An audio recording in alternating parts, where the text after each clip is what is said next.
تاکہ یہ کام بھی ہو جائے اور مسئلے بھی حل ہو جائیں. جی. اور رانا ثناء اللہ صاحب نے اشارہ بھی کیا ہے کہ یہ ہو سکتا ہے.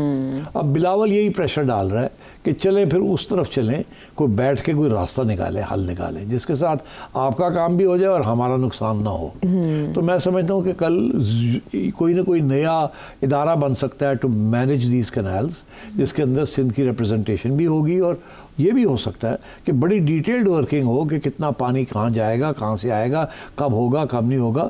It's sort of another National Finance Commission Award جیسے ہے, ڈیٹیلز ہوئے, یا پانی ارسا کے اندر جو رولز اینڈ ریگولیشنز ہیں. ارسا نے تو ایک فیصلہ دیا ایک طرح سے, لیکن یہ جو سی سی آئی کا اجلاس ہے, کاؤنسل آف کامن انٹرسٹ کو اس پہ بٹھانے کی باتیں کافی عرصے سے ہو رہی ہیں, کیوں نہیں بلایا جا رہا؟ نہیں دیکھیے, یہ کاؤنسل آف کامن انٹرسٹ کا ایشو نہیں ہے. اچھا. دس از مور, دیکھیں نا, کاؤنسل آف کامن انٹرسٹ جس میں ساری پروونسز انوالو ہو جاتی ہیں, اس میں تو صرف Sindh is involved, Sindh and Punjab. Farhat Ullah Babar صاحب کہہ رہے ہیں ابھی تک یہ ڈیسائیڈ نہیں ہوا کہ پنجاب کے شیئر سے ادھر جانا ہے پانی یا دریا میں سے لینا ہے سندھ میں. نہیں دیکھیے, دو ایشوز ہیں. اب ٹیکنیکل باتیں ہیں, مگر میں موٹی بات کرتا ہوں کہ سندھ کا یہ کہنا ہے کہ پانی تو آ رہا ہے ایک ہی طرف سے, جتنا سارا پانی سندھ میں آتا ہے وہ دریائے سندھ سے آتا ہے. جی. باقی دریا جو آتے ہیں جو پاکستان کے حصے میں آئے ہیں, وہ دریا جو ہیں وہ آخر میں آ کے سندھ بھی مل جاتے ہیں. تو پانی کا تو سورس ایک ہی ہے, ہمالیاز, اور آخر میں آ کے ایک ہی سورس رہ جاتا ہے, بیچ میں نکل آتی ہیں چیزیں. تو جب آپ پانی سے, راستے میں سے کہیں سے بھی پانی نکالیں گے تو اس کا اثر تو پڑے گا جو پانی نیچے پہنچتا ہے. بالکل, یہ تو موٹی بات ہے, یہ تو بالکل واضح ہے. مگر دوسری سائڈ یہ جب کہتی ہے کہ نہیں ہم تو راوی سے لیں گے, ستلج سے لیں گے, جب وہ فلڈ میں ہوتے ہیں ہم یہ کریں گے, ہم مانیٹر کریں گے, ہم یہ کریں گے, اور ہم میک شور کریں گے کہ جتنا پانی آپ کو انڈس سے مل رہا ہے اتنا ہی ملے. تو وہ کوئی گارنٹیز دے نا کہ سندھ سے, دریائے سندھ سے جو اس وقت پانی پنجاب کی کنالز کو جا رہا ہے, کیا اس کو کم کریں گے تاکہ یہ پانی جو ہے ان کنالز کے اندر, جو باقی پنجاب کی کنالز کے اندر جانا ہے. سو ٹوٹل پنجاب کا پانی اگر 10 کیوبک میٹر ہے تو 10 ہی رہے گا نا. اگر 12 بن جاتا ہے تو 2 کہیں سے نکلے گا نا, تو وہ وہیں سے نکلے گا نا جو پانی سندھ میں جاتا ہے. تو ان کا بڑا سمپل سا موقف ہے کہ ہمیں بتائیں یہ کیسے ہوگا.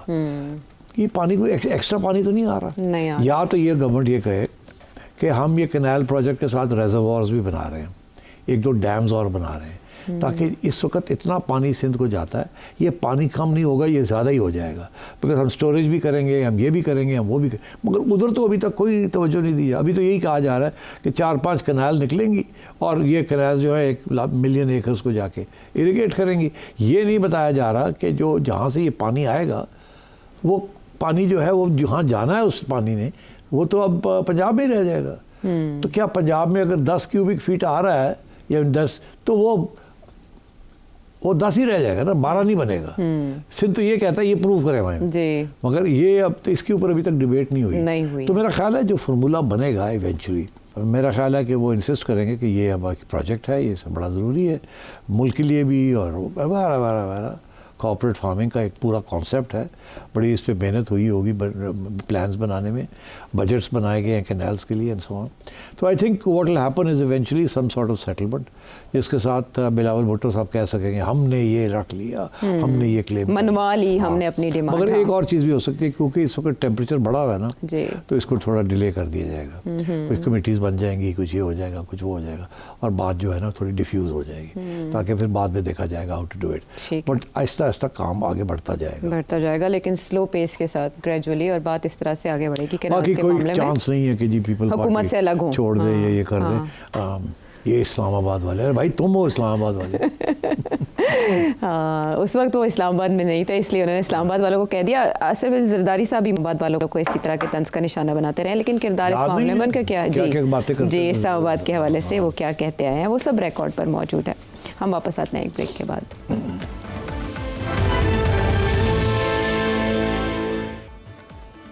ویلکم بیک ٹو دا شو. حسب وعدہ آپ سوال شامل کر لیتے ہیں. کل آپ کو ہم نے جو یقین دہانی کرائی تھی اس کے مطابق سلمان صاحب کا پہلا سوال. میں نے آپ کی ریسنٹلی ایک بک پڑھی ہے, پاکستان انڈر بے نظیر بھٹو, والیوم 1. تو میرا سوال یہ ہے کہ آپ MNS کے بارے میں کب لکھیں گے؟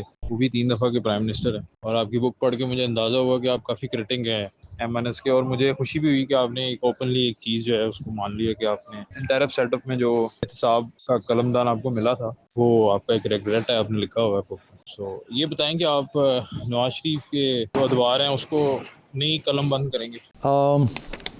میرا خیال ہے میں کلیریفائی کر دوں کہ میں نے اس وقت 5 کتابیں شائع ہوئی ہیں. اس میں سے پہلی کتاب ہے بے نظیر بھٹو صاحبہ کا دور 1988 سے لے کے 1990 تک، یہ والی ٹروئکا. دوسری کتاب ہے نواز شریف کا دور 1990 to 1993، یہ بھی شائع ہو چکی. تیسری ہے بے نظیر بھٹو صاحبہ کی واپسی، اور 1993 to 96، اینڈ دین لاسٹ ہے 1990 نواز شریف صاحب کی 1997 to 1999 کارگل والی.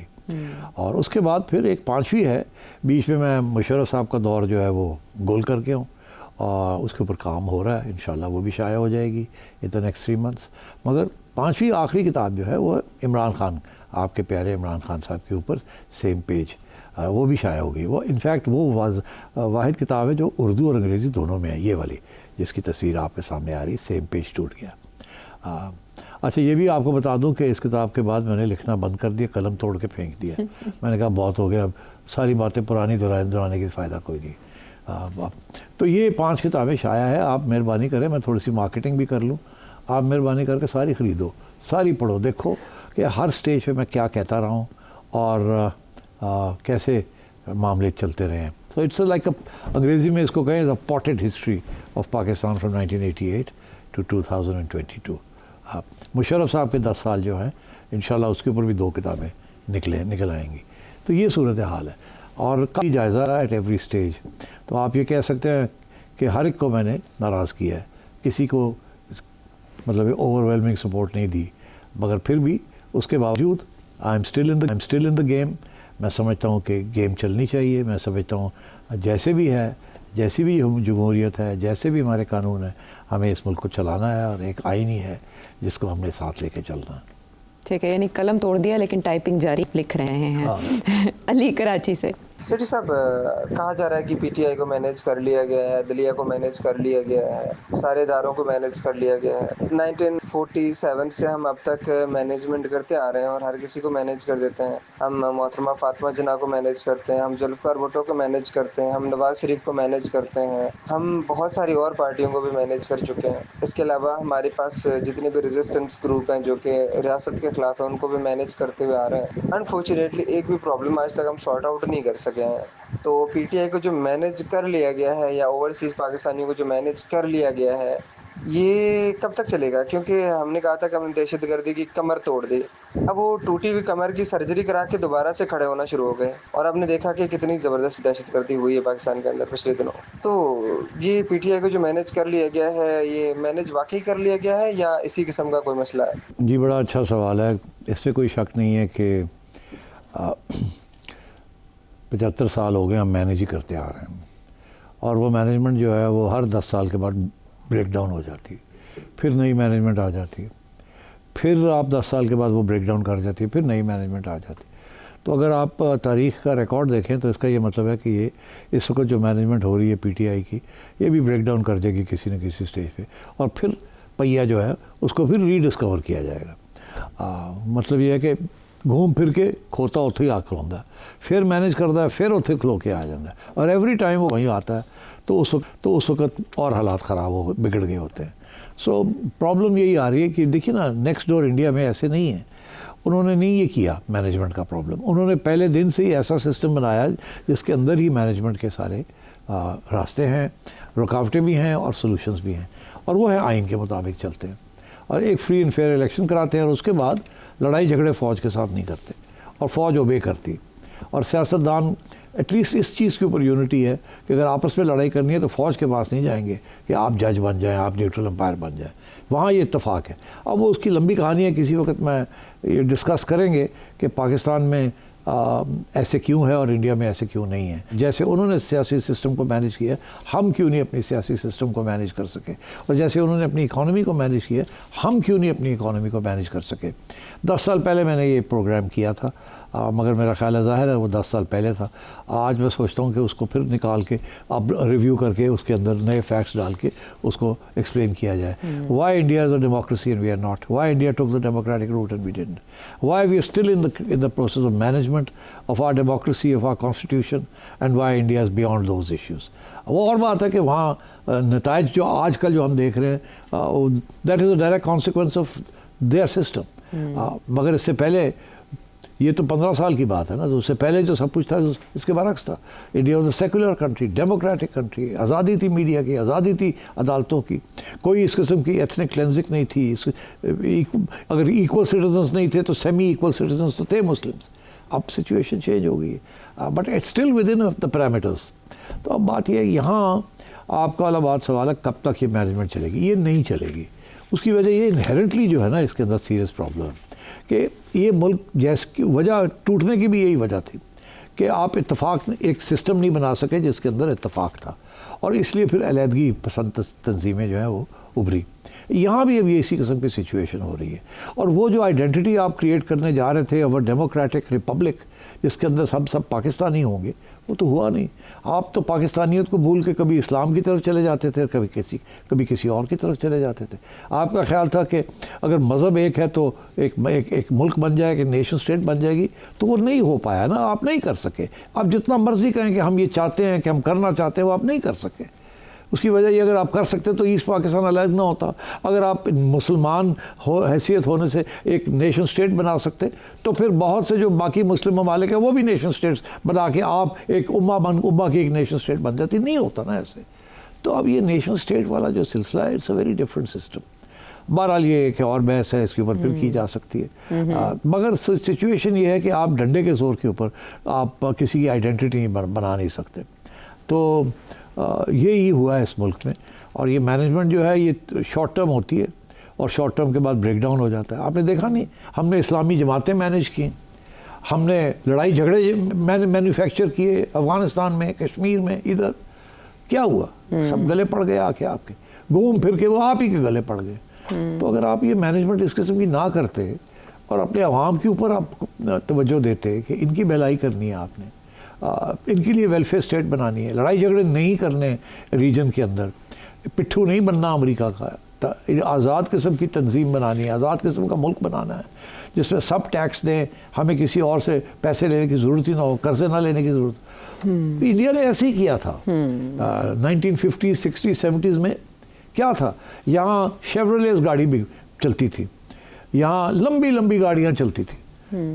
انڈیا میں کیا تھا, چھوٹے چھوٹے ڈبے جو انڈیا خود بناتا تھا, ایمبیسڈر اور ہندوستان کارز. ان کے پرائم منسٹرز جو ہے نا چھکڑوں میں آتے تھے جاتے تھے, کہتے تھے نہیں ہماری اسٹیل انڈسٹری کو ہم نے سپورٹ کرنی ہے, امپورٹس پہ ہم نے نہیں کرنی. ہم کیا کرتے تھے, امریکہ سے پیسے لیتے تھے ان کا ایجنڈا یہاں کرنے کے لیے, اور اس کے بیسس کے اوپر ان کی گاڑیاں آ جاتی تھی, کوئی ٹیرفس نہیں تھے, اور وہ جو ایڈ آتی تھی اسی سے خرید کے, اور ہمارے جو رولنگ طبقہ ہے وہ یہ اشیاء کرتا تھا. پہلے دن سے ہم تو محتاج رہے. تو انڈیا میں تو بالکل بہت کچھ فرق ہوا. تو آج کل اچھا نہیں لگتا انڈیا کے ساتھ کمپیئر کرنا, مگر جو وہاں جو کچھ ہو رہا ہے وہ بہت زیادتی اور ظلم ہو رہا ہے جس قسم کی بی جے پی جو حرکتیں وہاں کر رہی ہے. مگر بہرحال یہ ان کے مسئلے ہمارے نہیں ہیں, مگر کمپیریزن میں میں آپ کو بتا رہا ہوں. تو یہ مینجمنٹ جو ہے نا, یہ اس میں دو ہاتھ سے تالی بجتی ہے. سارے مینیجرز رہے ہیں, جو اندر ہیں یا جو باہر ہیں, everybody is been part of the management, اور وہ مینجمنٹ نے مل کے جو تباہی کی ہے اس ملک کے ساتھ وہ آپ کے سامنے ہے. ٹھیک ہے, بہت سے موضوعات اس میں چھڑ گئے. اسی سے جڑا ایک سوال لاہور سے عارف ملک صاحب نے بھی پوچھا, بہت انٹرسٹنگ تھا. طارق محمود صاحب سرائے عالمگیر, وہ جاننا چاہ رہے تھے کہ ایران اور امریکہ کے مذاکرات کا کیا نتیجہ نکلے گا, کیا امریکہ کل کو دھوکہ دے سکتا ہے. لیکن اب وقت کی کمی کے باعث میں یہ پوچھ نہیں سکتی, تو اگلے پروگرام پہ اٹھا رکھیں. ٹھیک ہے, اگلے پروگرام تک کے لیے اجازت ہے. کیوں, تھینک یو.